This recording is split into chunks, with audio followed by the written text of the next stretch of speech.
The powerful leader of France, Napoleon, offered the Louisiana Territory to America in 1800s for numerous different reasons. The main reason was to pay off war debts from the war with Britain. The Louisiana Territory is the land between the mountains and the Mississippi River. On April 30th, 1803, the Louisiana Purchase was approved for $15 million. The purchase was made by Thomas Jefferson and nearly doubled the size of the United States. Part of the reason Thomas Jefferson wanted the Louisiana Territory was from the idea of manifest destiny. Thomas Jefferson was thrilled about Napoleon's offer for the Louisiana Purchase, but the Constitution did not state whether or not a president had the right to buy land. This bothered Jefferson, who believed strongly in the Constitution, but he also wanted small farmers to have enough land, so he approved the Louisiana Purchase. This made some people angry, saying that the president doesn't have the right to buy land. Meriwether Lewis and William Clark led the expedition now known as the Lewis and Clark Expedition to explore the Louisiana Territory.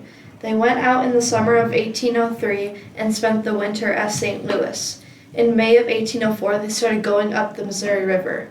Thomas Jefferson wanted them to create a good relationship with the Native Americans and keep track of the wildlife and scenery they saw. In late October, they built a fort to stay for the winter in the Mandan Indian villages.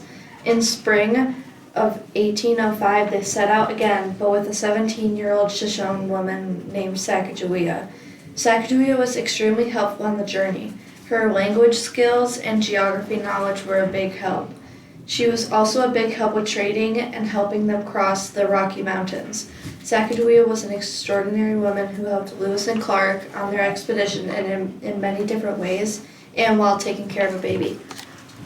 Zebulon Pike was another explorer during this time period. In 1806, he led an exploration. His mission was to find the source of the Arkansas and Red Rivers. The Red River is the boundary between the Louisiana and Spanish territory. From 150 miles away, Pike could see the Rocky Mountain Peak, which soon after got named Pike's Peak after him.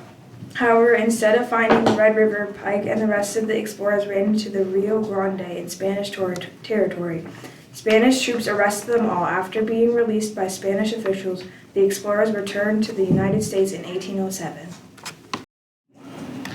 The Louisiana Purchase played a big role in manifest destiny because it grew the United States, doubling in its size. The Lewis and Clark expedition also connected to the idea of manifest destiny as well as Pike's expedition. Because it gained American knowledge of the West and got us more accurate maps, these maps were used by later travelers moving westward. The exploration also created more interest in fur trading. This made more hunters and trappers add to the knowledge of the West.